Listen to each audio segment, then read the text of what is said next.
ICS अब एक बहुत बड़ा प्लेटफॉर्म बन गया है, बहुत बड़ी चीज बन गया है। इसका आभार मैं सभी पुराने और सभी नए स्टूडेंट्स को दूंगा। आईसीएस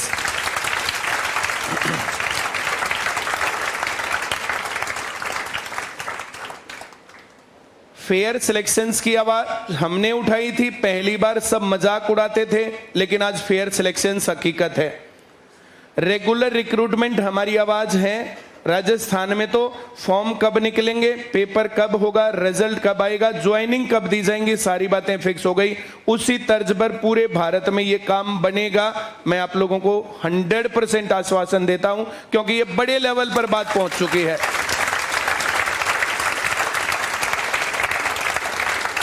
ये आवाज जो चल रही ना, ये आवाज ये आईसीएस के इस कमरे में आवाज नहीं है, ये पूरे हरियाणा में आवाज है और ये पूरे देश में आवाज है। और ये बातें बहुत ऊपर तक जाएंगी। तब उन बातों के तहत मैं सारी बातों को बता रहा हूं कि हम लोगों का स्टैंड पहले दिन भी बच्चों के साथ था और आज भी है। जो ये फ्री ट्रांसपोर्टेशन वाली बात है, टैक्स फ्री एजुकेशन की बात है, तो हर एक आदमी इस बात से एग्री करता 100%। हम किसी के साथ बात करते हैं तो वहां जाकर के हम जुगाड़ की बात नहीं करते कि हमारे बच्चों को लगवा दो, हमारे बच्चों को टॉप पर निकाल दो, हमारे ज्यादा बच्चे इधर उधर कर दो। ये सेटिंग नहीं करते। हम लोग सेटिंग करते हैं फेयर सिलेक्शंस रखो जी, फेयर सिलेक्शन कर लो, आईसीएस अपने आप बच्चों को लगवा लेगा। टैक्स फ्री एजुकेशन कर दोगे तो जो बच्चे पढ़ रहे हैं इनके ऊपर बोझ थोड़ा सा कम पड़ेगा और ज्यादा खुशी से पढ़ सकते हैं। रेगुलर जो है रिक्रूटमेंट रहेंगी, आप लोगों की, सरकार की, आयोग की, सारी चीजों की हमेशा तारीफ रहेगी। और फ्री ट्रांसपोर्ट हो गया तो फिर और ज्यादा अच्छा है। बच्चों को पढ़ना ही पढ़ाई फिर बोझ नहीं लगेगी, करियर बोझ नहीं लगेगा। आधा मामला खराब हो जाता है इस बात से, जब किसी आदमी को लगता है कि मुझे बच्चा पढ़ाना पड़ेगा और पढ़ाने के ऊपर बहुत पैसा खर्च करना पड़ेगा, तो आधा भ्रष्टाचार को जन्म देता आदमी। एक कोई भी गवर्नमेंट एम्प्लॉय है, उसको लगता है कि उसके बच्चे की टैक्स फ्री एजुकेशन है, अगर फ्री हो तो द बेस्ट, नहीं तो टैक्स फ्री तो होनी चाहिए। फ्री ट्रांसपोर्टेशन है, उसके ऊपर ज्यादा खर्चा नहीं है। और सरकार आज जो ये बात अगर जाती है, अगर हेल्थ का मामला और सही कर दे, अब बच्चे की शिक्षा बढ़िया हो, हेल्थ फ्री हो, भाई कोई बीमार आदमी हो गया तो उसका हॉस्पिटल्स में बढ़िया इलाज हो जाए, तो फिर इसमें दिक्कत कहाँ रह गई। और सरकार को ये काम करना चाहिए और ये जरूरी है। जो देश के विकसित राष्ट्र हैं वहां पर ये सब चीजें हैं। आज से 50 साल पहले मुख्य मांग थी ना लोगों की, तो रोटी, कपड़ा और मकान। क्या क्या था? आज शिक्षा, स्वास्थ्य और रोजगार हमारी मूलभूत आवश्यकताएं हैं, या नहीं होनी चाहिए? तो रोटी, कपड़ा और मकान तो चाहिए ही, उसके साथ और क्या चाहिए? शिक्षा, स्वास्थ्य, रोजगार। और हम लेकर रहेंगे या नहीं?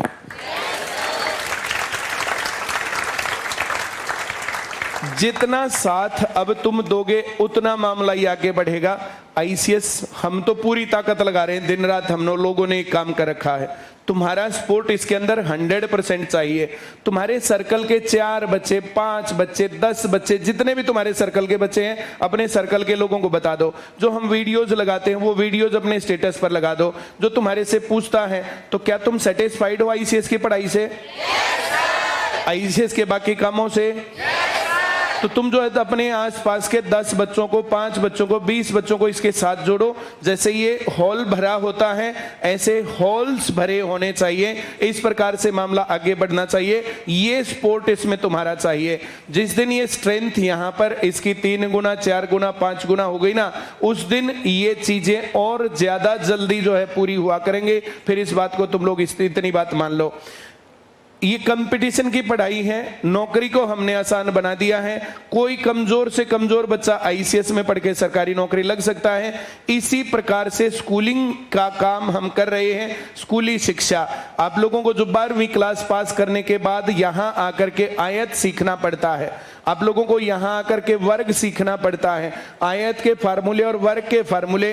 ये काम तो 3री और 4थी और 5वीं क्लास में सिखा देना चाहिए। आप लोगों को जाकर के लीनियर इक्वेशन यहां नहीं आती है, 6ठी क्लास में सिखा देना चाहिए।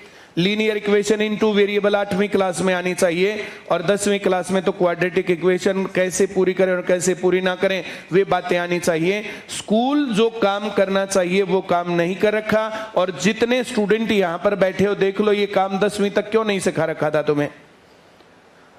हम लड़ते रहे, कमियां निकालते रहे, वो मामला नहीं है। हमने समाधान दिया पहले दिन से रोजगार का। भाई 15 साल हो गए सरकारी नौकरी की गारंटी, आज रिजल्ट आया, कोई आकर के यहां बोले कि सर जैसे आपने बोला था हमने वैसे पढ़ाई की, हमारा सिलेक्शन नहीं हुआ।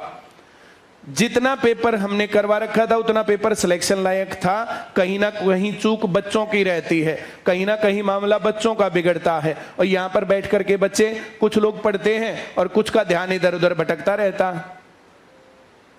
कुछ लोग पढ़ते हैं, कुछ का ध्यान ये वो फलाना ढिमकाना। अब किसी का लड़के लड़की, किसी का अफेयर में, किसी बाकी चीजों में, किसी का अपराध में, किसी का चैटिंग में, इन सब चीजों के अंदर जो ये मामला रहता है, तो उसका नुकसान तुम्हें है।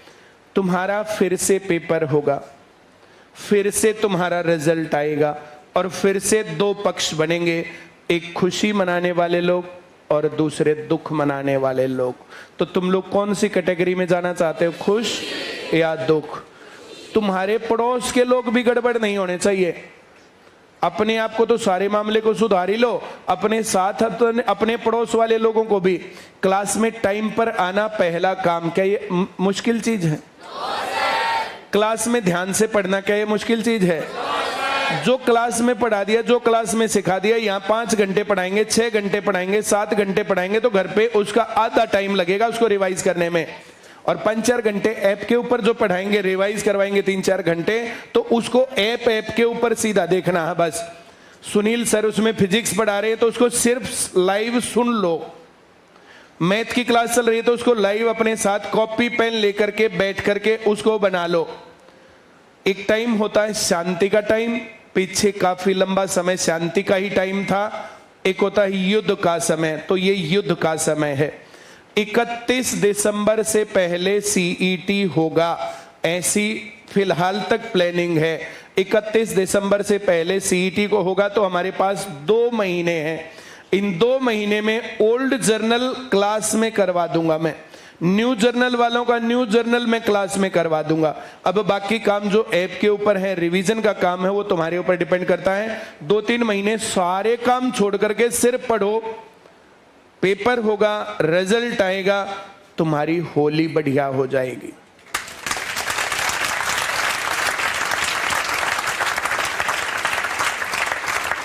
अब 2 प्रकार की दिवाली है। कितने प्रकार की?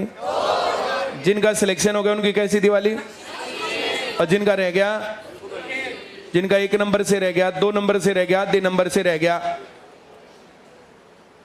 दुख की बात क्या है? दुख की बात यह है कि जी 69.247 पर कट ऑफ लिस्ट है और इतने ही मेरे हैं। ये एग्जैक्ट फिगर नहीं लिख रहा मैं, वैसे ही लिख रहा हूं रैंडम, कि जितने पर कट ऑफ लिस्ट है उतने ही मेरे हैं, मेरा रह गया, मैं क्या करूं? ऐसे रहते हैं।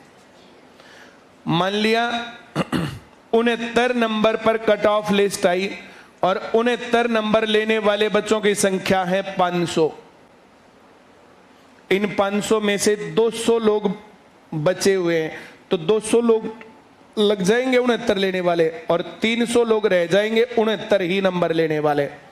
आपको 69 से ज्यादा नंबर लेने हैं। क्लास जैसे बताऊं मैं, होमवर्क जैसे बताऊं मैं, और ऐप पर क्लास लेना, टेस्ट देना जैसे बताऊं मैं, ऐसा जो लोग करेंगे, अगला रिजल्ट जब आएगा तो आईसीएस में 80+ नंबर लेने की फिर गारंटी है।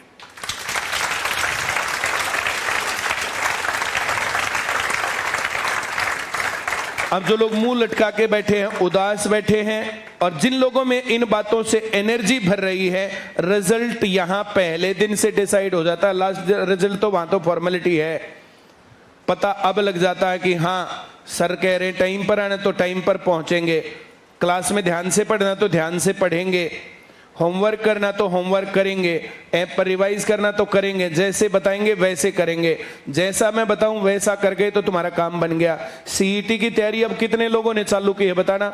सब अपने घर बैठे हैं। जितने लोग पुराने थे अब और जो लोग रह गए वे 1 महीने तक दुख मनाएंगे। अब 1 महीने तक दुख मनाने के बाद कोप भवन से निकलेंगे, फिर देखेंगे अच्छा अगला पेपर है, फिर ड्रामे करेंगे, सर अब तो पढ़ने का मन ही नहीं करता, सर आप मोटिवेट कर दो ना। मोटिवेशन मेरे पास थोड़ी ही है, मोटिवेशन तो तुम्हारे घर पर है। जो गाय और भैंस बंधी हुई ना उनका गोबर उठाना पड़ेगा। फिर जिसका पढ़ने का मन नहीं लगता 2 दिन गोबर उठा के देख लो। तुम्हारे घर में गाय भैंस ना हो तो पड़ोस वालों का उठा दो कि तुम्हारा 4 दिन में कर देता हूं काम। इसमें नहीं क्या बात है? तुम लोग नौकरी नहीं लगोगे तो क्या करोगे बताओ? एक काम बेरोजगार, सरकारी नौकरी नहीं लगोगे तो प्राइवेट नौकरी, सरकारी नौकरी, प्राइवेट नौकरी, बेरोजगार, अपना बिजनेस, क्या ऑप्शन है तुम्हारे पास? एक नॉर्मल बच्चा सरकारी नौकरी से बेटर अपना जीवन कैसे जी सकता है? और करना क्या है? 9 बजे पहुंचना। करना क्या है? क्लास में बैठ के ध्यान से बातें सुनना। करना क्या है? जो यहां पढ़ाया घर पे जाके रिवीजन करना। बबीता मैडम यहां पर जो 1 घंटे में पढ़ाएंगे 15 मिनट में रिवाइज नहीं हो जाएगा? सुनील सर यहाँ 1 घंटे में पढ़ाएंगे 15 मिनट में रिवाइज नहीं हो जाएगा? मैथ में मैं जो 1 घंटे में पढ़ाऊंगा तो 5-7 सवाल 10 सवाल होते हैं। बोला परिमल सर पढ़ाते कम है, बातें ज्यादा फोड़ते हैं। तो 5-7 सवाल कितनी देर का काम है? जो काम क्लास में सिखाया वो घर पे जाके रिवाइज किया, कितनी देर का काम है? ये काम जो कर गया उसका काम बन गया। अब हर रोज अपने आप को रोज रोज रोज याद दिलाओ अपने आप को, नौकरी जरूर लगनी है, नौकरी जरूर लगनी है। ये हर रोज 5 बार 7 बार 10 बार। जब रास्ते में आ रहे हो ना, रास्ते में आते टाइम अगर तुम्हारे पास स्कूटी नहीं है, तुम्हारे पास बाइक नहीं है तो लेनी है, और तुम्हारे पास है तो अपनी लेनी है। घर वालों ने जो बाइक दे रखी है तो घर वालों की लिमिट भी है उसके ऊपर। पढ़ने आओगे ठीक है ले जा, सब्जी मंडी से आलू गाजर लाने जब भी ले जा। अपने दोस्त के पास घूमने जाना है चुपचाप खड़ी कर दे, तेल इसमें तेरा बाप गलवाओगा। जो मैं कह रहा हूं समझ में आ रहा है या नहीं आ रहा? आ रहा है। जीवन को तुम लोग आजादी के साथ जीना चाहते हो या जीवन को इसी प्रकार की गुलामी में जीना चाहते हो, ये डिसाइड करेगा कि तुम्हें पढ़ना चाहिए या नहीं पढ़ना चाहिए। तुम्हारा मोटिवेशन इस बात के अंदर है।